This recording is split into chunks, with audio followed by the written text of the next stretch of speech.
Hi, everybody. This is Brianna Silvio. I am a 13-year math, science, and social studies teacher here in Texas, and I absolutely love to make teachers' lives easier, simpler, all the things. So every week, well, I try to do every week.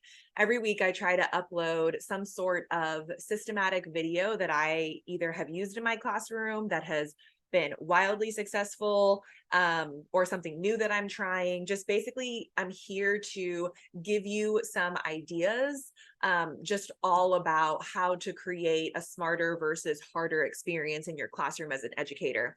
As always, remember that this is a nuanced conversation. This type of content lives in the gray. And what I mean by that is depending on your content, depending on your students, depending on your grade level, depending on who you are as a person, what I might say might resonate with you 100%. And if it does, awesome. It might resonate with you 0% because you and I don't speak the same type of classroom educator language, and that's okay too. So as always, try to take something away that you can use. And if nothing applies, then nothing applies. And hopefully that's not true. Hopefully I can give you some tips to where you're like, okay, that system that she's explaining won't work, but she just gave me the idea to build out blah, blah, blah, blah, blah. And as always, I request that you assume positive intent. As we know, the education system varies from student to student, from child to child, from teacher to teacher, from state to state, city to city, district to district. And so I ask that you always presume positive intent.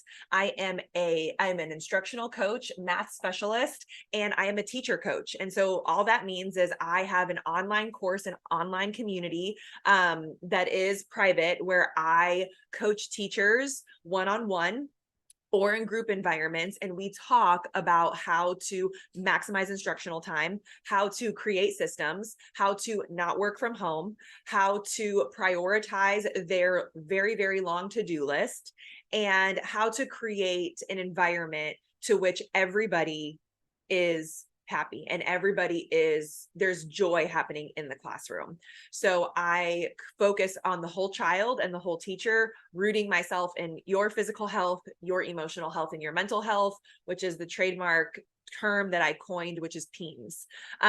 You can access all of my resources. You can find all of my resources on my website, briannasilvio.com. You can also find me on all social media channels.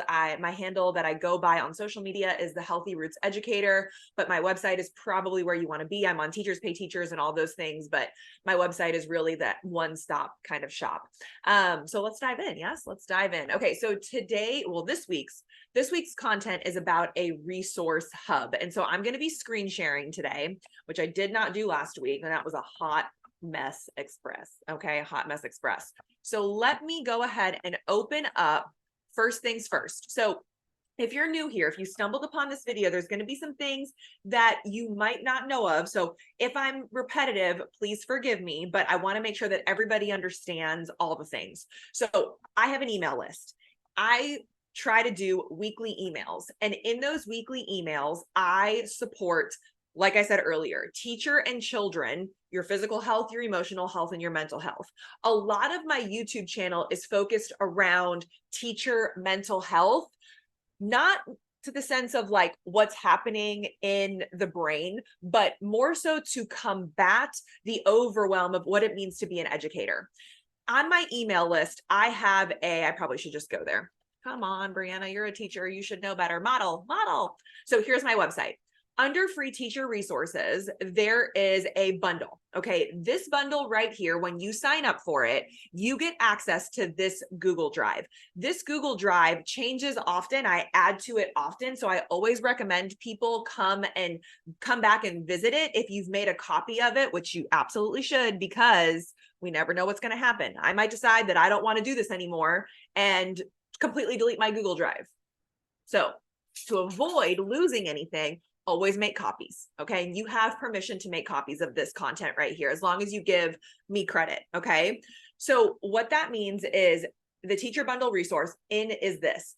What we're going to be talking about today specifically is the, let me find it, the resource hub. So I'm actually going to build out the Healthy Roots Wellness Resource Hub with you so you can see after you make a copy what that experience is like. So we're going to go ahead and double click on this resource hub. And what I've done is I've just created a very, very blanket resource hub. Housekeeping tab, a math tab, a science tab, a social studies tab, and a literacy tab. Now, few caveats here. I am a math, science, and social studies teacher. I do not teach literacy. This is my partner teachers tab. And what you need to put your main ideas up here at the top. So you can see in math in Texas, we have a numbers and operations reporting category, an algebraic reasoning category, a geometry category, and a data analysis financial literacy category. That's what those categories are. You can also call it Unit 1, Unit 2, Unit 3, however you want to name these things. Once you make a copy, it is completely editable, all right? We also have assessments and then the date of the test.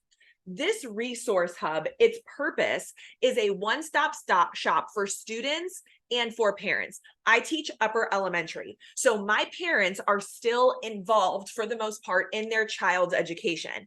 And so depending on what grade level you teach, this might be one of those moments where you have to live in the gray, right? So I'm just going to speak on behalf of grade 5, but you apply this to how you want to apply it.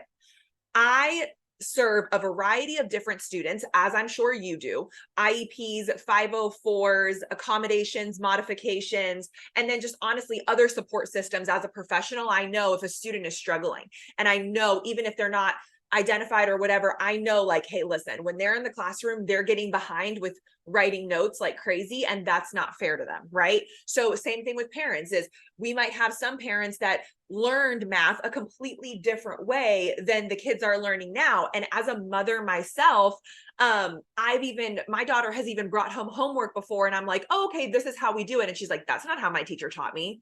And I'm like, right, okay, how did your teacher teach you? And I'm in the profession, right? I don't know if I'm landing here. I don't know if you can relate if you have children of your own, right? So I just like to kind of put it out there that this is a source hub for students and for parents. And I'm going to all bring this together here in just a second. So what is it? It's a Google Sheet. That's all it is. It's a Google Sheet that is nuzzled inside my Google Drive called Resource Hub. Yours is called Rooted Resource Hub until you make a copy, and then you can put your last name here. Okay. Now, what I like to do is I'm always about, listen, I like stuff to be cute. Okay. Like that's it. I like stuff to be cute. So we're going to go over to my Canva and we're going to open up this little Google Classroom covers. All I did was I went to my Canva Pro Educator and I kind of got some ideas of what I wanted it to look like. I started with a theme in the design feature, right? I started with a theme in the design feature. I think that's important. Like not everything is let's recreate the wheel. And if you're not frilly right now, you're like, okay, fast forward through this, and you can absolutely. So I went to the design feature and then I grabbed it. Now I screenshot it. Control, I have a Mac, so we just are going to snipping tool. And then it's going to sit nuzzled into my desktop. I go back to my resource hub. All I've done is I've merged and centered all of these lines, all of these columns right here. And I'm going to go to insert. I'm going to go to image, insert image into cell. I'm going to browse my desktop, and mine right now is already connected to there, but you can go to recents, and I am going to move this out of the way, open up that picture right there. And now it's cutesy, right? Super simple, very, very simple. Do you have to do that? Absolutely not. Absolutely not. I drop it down a little bit. It makes it bigger. Okay. So that's how I make it cute. But now let's talk about how can we make it effective for students?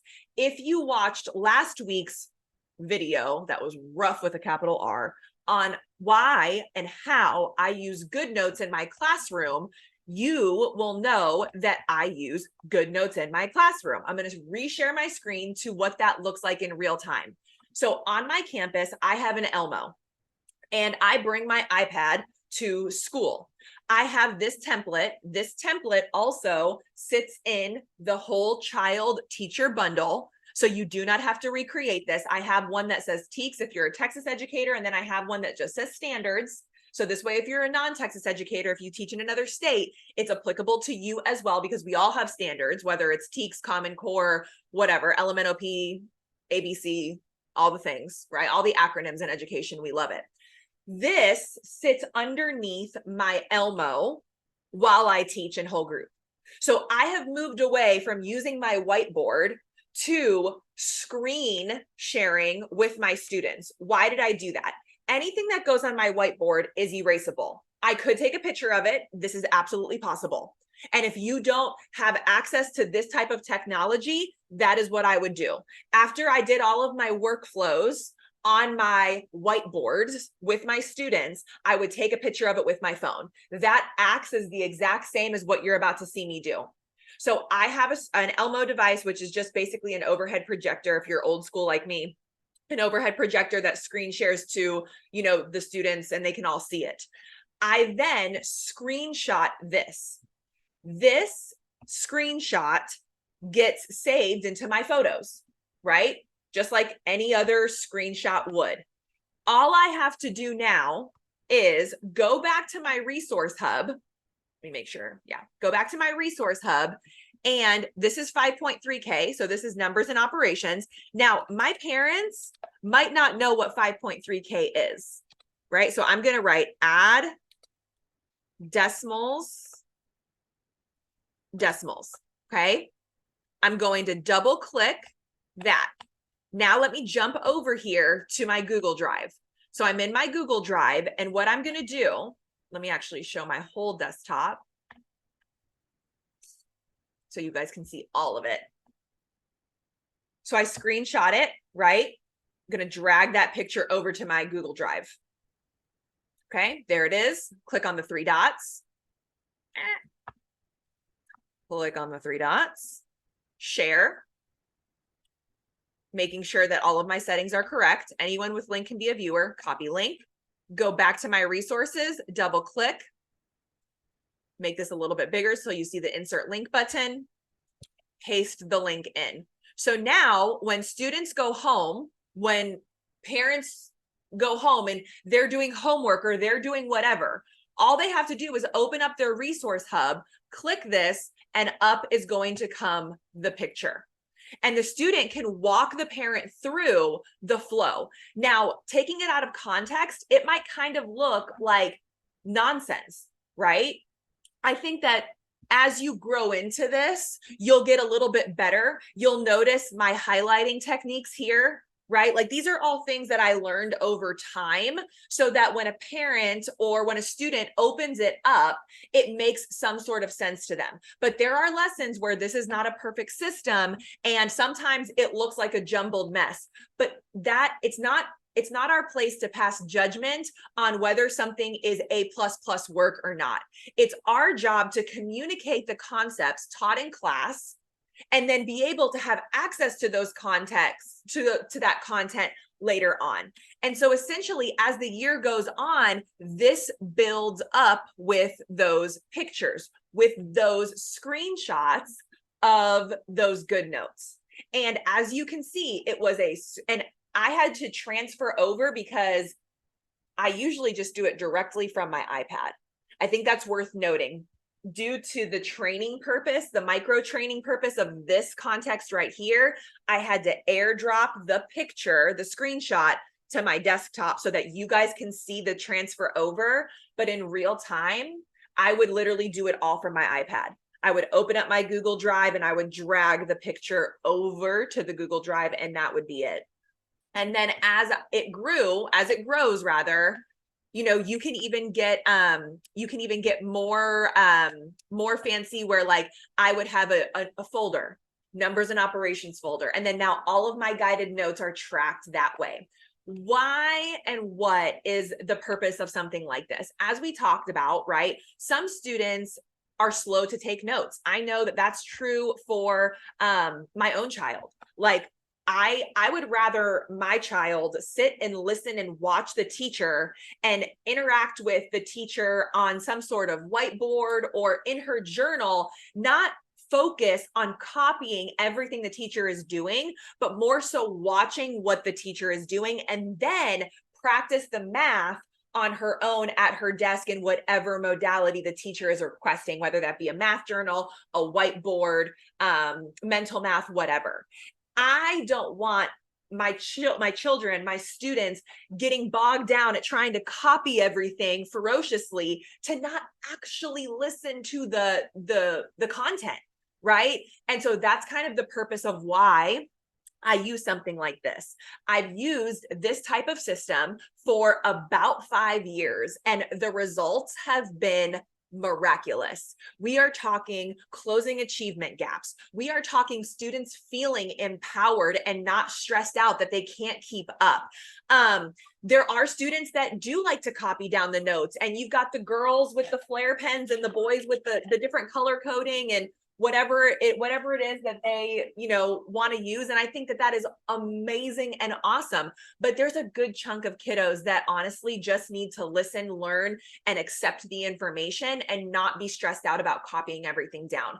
That is the purpose of something like this. However, another purpose is if you've got parents or families or guardians that need that extra support at home, or that want their child to, hey, listen, 9 hours has passed. Let's go back and look through Miss Silvio's notes one more time.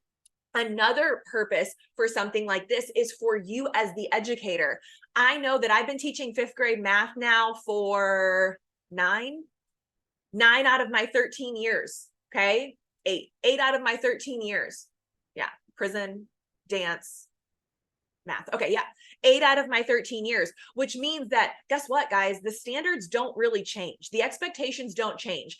Even if you have an overhaul, like we had an overhaul 9 years ago or so in mathematics, and we're due for another overhaul. But essentially what I'm saying is, even when those standards change, they don't change all like completely. This, from year to year, you can now build on this resource. What's another way you can utilize it? You can brand it out. How many of you need a teacher side hustle because your salary is just not cutting it with the way that things are costing now, right? Maybe this is a TPT for you. Maybe this is the kick in the butt that you need to start your own branding business. Maybe if you are phenomenal at teaching addition and subtraction to students, you bundle those resources and boom, charge $4 on TPT. If you are killer at teaching multiplication and division and you know it, you bundle those resources because you're already going to teach the content anyways. Let's remember that. This is no extra work. The students still need to be taught the standard. I had to get on my soapbox for that one. Can you hear me? I'm just joking. I try to be funny, but I'm not. Mom jokes. But you bundle those resources, and then maybe you make a little bit of passive income from those things. Or maybe you just give them away for free. I don't really know. I really don't know. Let that be your journey. But essentially that's kind of its purpose. And now I wanted to just share one more thing with how I communicate this resource hub to my kiddos. All right. So let's go ahead and do the desktop share again, so you guys see all the good, bad, and the ugly. So I send out a weekly newsletter for my families. The resource hub is linked right there. So the parents can access this resource hub from the weekly newsletter that goes out in their email. Okay. I also will have this in a QR code for printed ability. So parents that don't check their email regularly, or that they prefer a paper copy, what I'll do, actually, I'll just do it right this second for you to see. Copy my favorite QR code, goqr.me. I think that's it. I constantly mess it up. URL, paste, screenshot that. So now when I print off the newsletter, here we go. When I print off the newsletter, parents can also just scan that with their phone and access it as well. Oh, come on, Brianna. That was a big mess up. So they can link it, click it, link it, whatever they need. Okay. That's one way. Another way is through my Google Classroom. So in my Google Classroom, I will have the kiddos. I have a section in my Google Classroom for just housekeeping stuff. Silvio Squad community. It's going to also go right there. So we're going to go ahead and add in Holy cow, it's been a minute since I've used Google Classroom. Please don't judge me. Why am I missing this? Okay, I'm not gonna waste everybody's time, but essentially I'm gonna add in a link for it so the kids can access it as well. All right, y'all, as always, I'm literally just an email away if you have questions. All right, I really just am.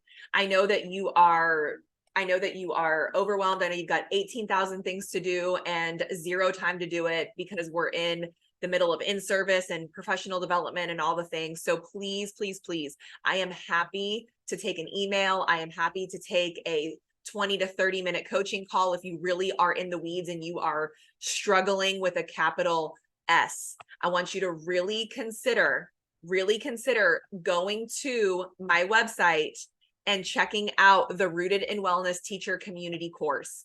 It is some of my absolute best work. The course is self-paced. You have access to every single classroom system that I've ever created, and this constantly is evolving and changing. We talk about your mindset because 9 times out of 10, if you're experiencing burnout, overwhelm, overstimulation, feeling like you're being overworked, a lot of that can be taken care of with just pivoting your mindset. And this is not like some dinky little like one video thing. I actually walk you through a complete thought model work. I have been a coach, a life coach, a fitness coach, a health coach, a wellness coach for 16 years. I started my health and wellness business before I entered into the classroom as a classroom teacher. Then we go into your mental health. We talk about dissociation. We talk about overstimulation. We also talk about what it means to be a whole child advocate. Then I go into your physical health because, baby, let me tell you, okay, what you put in your body matters for how you feel every single day in that classroom. I also talk about one of my favorite things, which is toxic teacher hustle culture, okay?